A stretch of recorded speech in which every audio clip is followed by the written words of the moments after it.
Hi everyone, I am Harshit and I am working at Atlassian as a software engineer. And आज की इस video में हम बात करेंगे about my resume that got selected in Atlassian, Amazon, BNY Mellon and Justpay. And out of these four, I was able to get offers from three companies, and that was Atlassian, Justpay and BNY Mellon. On an average, हर एक resume को 6 to 10 seconds ही मिलते हैं रिव्यूअल के लिए. उसी में या तो आपका रिज्यूमे रिक्रूटर सिलेक्ट कर लेगा या तो रिजेक्ट कर देगा.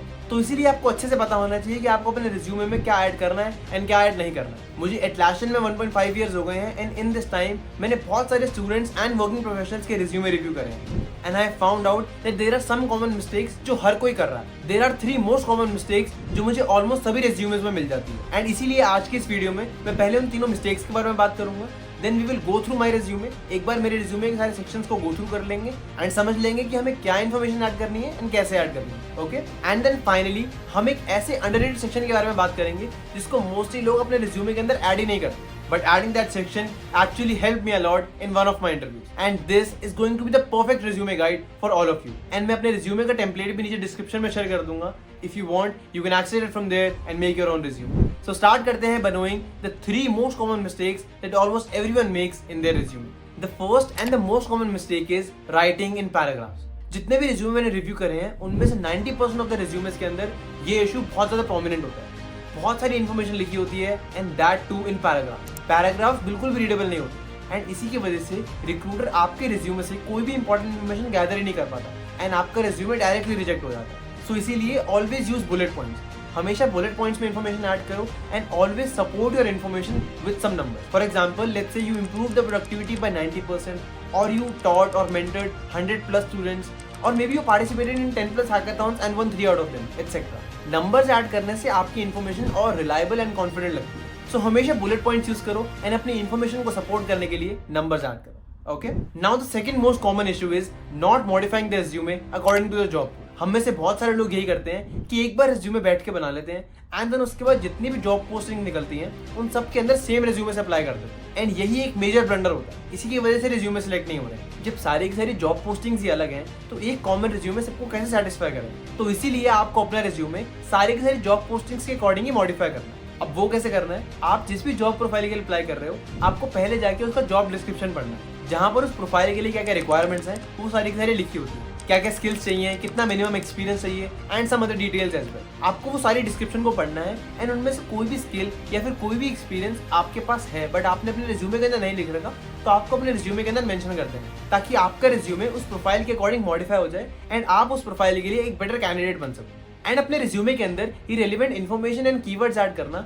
आपको एटीएस सॉफ्टवेयर से भी बचाएगा. एटीएस सॉफ्टवेयर होता है एप्लीकेंट ट्रैकिंग सिस्टम एंड ये बहुत सारी कंपनीज डिप्लॉय करती हैं रिज्यूमेस फिल्टर आउट करने के लिए एंड ये भी सेम ही काम करता है. ये सबसे पहले जॉब डिस्क्रिप्शन पढ़ता है, वहां से कुछ कीवर्ड्स उठाता है एंड उन्हीं कीवर्ड्स को आपके रिज्यूमे के अंदर सर्च करने की कोशिश करता है. अगर उसके most of the keywords match हो जाते हैं तो आपका रिज्यूमे सिलेक्ट कर लेता है, नहीं तो आपका रिज्यूमे रिजेक्ट हो जाता है. तो इसीलिए अगर आप अपना रिज्यूमे जॉब डिस्क्रिप्शन पढ़ के मॉडिफाई कर लोगे देन उस रिज्यूमे के सिलेक्शन के चांसेस और ज्यादा बढ़ जाएंगे. Now the third most common issue is not sending the resume in PDF format. I know बहुत ही absurd issue है बट बहुत सारे लोग अभी भी ये कर रहे हैं. डॉक फॉर्मेट में भेज देते हैं या फिर किसी भी रैंडम फॉर्मेट में भेज देते हैं अपना रिज्यूमे. डॉक फॉर्मेट में सिर्फ रिज्यूमे टेम्पलेट्स होते हैं एंड वो भी सिर्फ इसीलिए ताकि आप उनकी कॉपी बना के अपने स्पेसिफिक चेंजेस कर पाओ. बट जब आपने अपने सारे चेंजेस कर लिए हैं एंड अपना एक फाइनल रिज्यूमे बना लिया है देन आपको उस रिज्यूमे को PDF फॉर्मेट में ही सेव करना है एंड अगर किसी भी प्रोफाइल के लिए अप्लाई कर रहे हो तो वो रिज्यूमे PDF फॉर्मेट में ही अटैच करना है. वही एक बेस्ट एंड एक्सेप्टेबल फॉर्मेट होता है. सो ये थी 3 most common mistakes that people make in their resume. इसके अलावा भी कुछ और मिस्टेक्स हैं जो मैं अपने रिज्यूमे वॉक थ्रू के साथ साथ आपको बताता रहूँगा. Okay, so let's start with my resume walk. But इससे पहले हमें डिसाइड करना है कि हम रिज्यूमे बनाने के लिए कौन सा टेम्पलेट यूज करेंगे. You can either use my template जो मैंने डिस्क्रिप्शन में शेयर करा है और अगर आप कोई और टेम्पलेट यूज करना चाहते हो then try to use a simpler template. बहुत सारे फैंसी रिज्यूमे टेम्पलेट्स अवेलेबल होते हैं बट उनका एक्चुअली में कोई यूज नहीं होता. उनके अंदर रीडेबिलिटी इशूज होते हैं, एटीएस सॉफ्टवेयर उनको डिटेक्ट नहीं कर पाता and a lot of more issues. So try to choose a simple and neat template. Okay, so अब हमने हमारा रिज्यूमे टेम्पलेट सिलेक्ट कर लिया है एंड अब हम बढ़ते हैं हमारे सेकंड पार्ट पर एंड दैट इज कि कौन कौन सी फील्ड्स ऐड होनी चाहिए हमारे रिज्यूमे के. So let's start. सबसे पहले आता है हमारा हेडर सेक्शन. हेडर सेक्शन के अंदर हमारे पास होता है हमारा नेम एंड हमारी कॉन्टैक्ट डिटेल्स. आपका जो नेम है that should be in bold letters ताकि वो एक डिस्टेंस से विजिबल हो. ओके, एंड अगर बात करें कॉन्टैक्ट डिटेल्स की सो आपकी कॉन्टैक्ट डिटेल्स में होना चाहिए आपकी email ID, phone number and your LinkedIn profile. आप चाहो तो अपना नंबर ओमिट कर सकते हो, but adding your email ID and your LinkedIn ID is really important, क्योंकि अगर रिक्रूटर को आपको कभी रीच आउट करना होगा तो आपकी ईमेल आईडी यूज करेगा, एंड अगर आपके बारे में थोड़ी और इन्फॉर्मेशन जाननी होगी देन वो आपकी लिंक्डइन आईडी यूज करेगा। Okay, so adding both of these is really important. इसके बाद आता है हमारा एजुकेशन सेक्शन। अगर आप एक कॉलेज स्टूडेंट हैं देन आपको अपनी 10th की, 12th की एंड अपने कॉलेज की एजुकेशन डिटेल्स ऐड कर देनी चाहिए।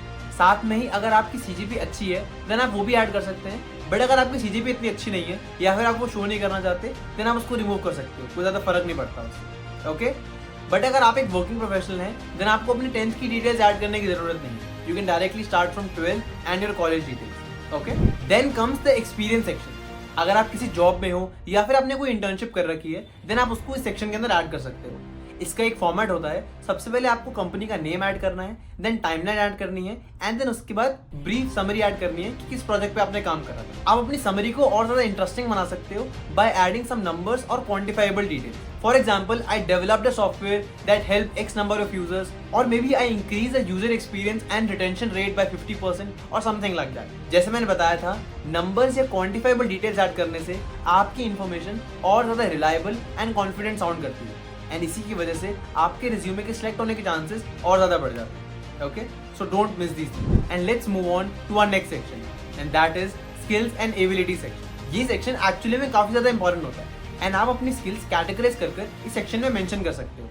एंड साथ ही साथ जिस भी जॉब प्रोफाइल के लिए आप अप्लाई कर रहे हो उसके जॉब डिस्क्रिप्शन में अगर कोई ऐसी स्किल है जो आपके रिज्यूमे के स्किल्स एंड एबिलिटीज वाले सेक्शन में मेंशन नहीं है देन आप उसे भी मेंशन कर सकते हैं। इससे ATS सॉफ्टवेयर को आसानी होगी आपका रिज्यूमे सिलेक्ट करने में, एंड साथ ही साथ अगर कोई रिक्रूटर भी हमारे रिज्यूमे के अंदर रेलिवेंट स्किल्स देखेगा देन उससे भी रिज्यूमे सिलेक्शन के चांसेस और ज्यादा बढ़ जाएंगे। Okay, then comes the project section. अब प्रोजेक्ट सेक्शन एक्चुअली में सबसे ज्यादा इंपॉर्टेंट सेक्शन है पूरे रिज्यूमे के अंदर, क्योंकि इसी से पता लगता है कि आपके पास प्रैक्टिकल एक्सपीरियंस भी है।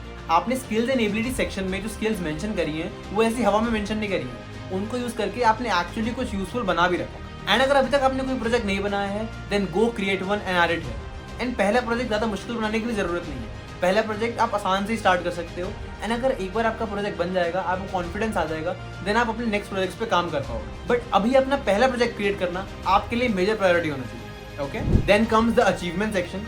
ये सेक्शन एक्चुअली अपनी तारीफ करने के लिए, तो आपकी जितनी भी अचीवमेंट्स है आपको वो सारी की सारी यहाँ पर ऐड कर देनी है। एंड अगर आपके पास ज़्यादा अचीवमेंट्स नहीं है देन ट्राई टू क्रिएट सम।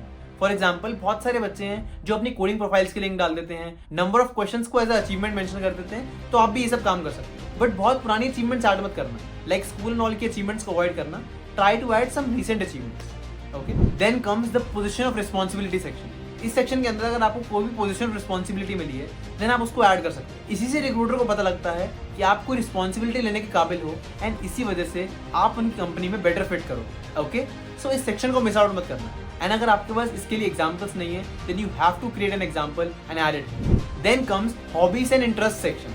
ये बेसिकली इंटरव्यू के अंदर कॉन्वर्सेशन स्टार्टर की तरह यूज होता है, इसकी बहुत ज़्यादा इंपॉर्टेंस नहीं होती, एंड अगर आप चाहो तो इसे रिमूव भी कर सकते हो। अगर बाई चांस आपका स्पेस खत्म हो रहा है या फिर आपकी ऐसी कोई हॉबीज नहीं है देन आप इस सेक्शन को रिमूव भी कर सकते हैं। ओके, सो ये हो गया हमारा पूरा रिज्यूमे का वॉक थ्रू। एंड अब बात करते हैं उस अंडररेटेड सेक्शन की जिसको काफी सारे लोग अपने रिज्यूमे के अंदर ऐड ही नहीं करते, and that is position of responsibility section. बहुत ही कम रिज्यूमेज होते हैं जिसके अंदर मुझे ही पोजीशन ऑफ रिस्पॉन्सिबिलिटी वाला सेक्शन देखने को मिलता है, बट ये ऐड करना बहुत ज़्यादा इंपॉर्टेंट है। मेरी 2-3 कंपनी के फाइनल इंटरव्यू में मुझसे इसी पोजीशन ऑफ रिस्पॉन्सिबिलिटी से रिलेटेड क्वेश्चन पूछे गए हैं, जिसमें उन्होंने मुझसे पूछा था कि आपको ये रिस्पॉन्सिबिलिटी कैसे मिली, इसमें आपने क्या क्या चीज़ें डेमॉन्स्ट्रेट करी, एंड इसका फाइनल आउटकम क्या था। एंड जब इन सारे क्वेश्चंस के मैंने आंसर्स दिए the interviewers were really impressed, and क्या पता यही एक डिसाइडिंग फैक्टर बना हो फॉर माई सिलेक्शन। सो इसीलिए इस सेक्शन को मिस आउट मत करना। अगर आपके पास इसके रेलिवेंट एग्जाम्पल्स हैं देन तो आप डायरेक्टली ऐड कर सकते हो, बट अगर आपके पास नहीं है then you have to create one and add it. Okay, so that's all about resumes.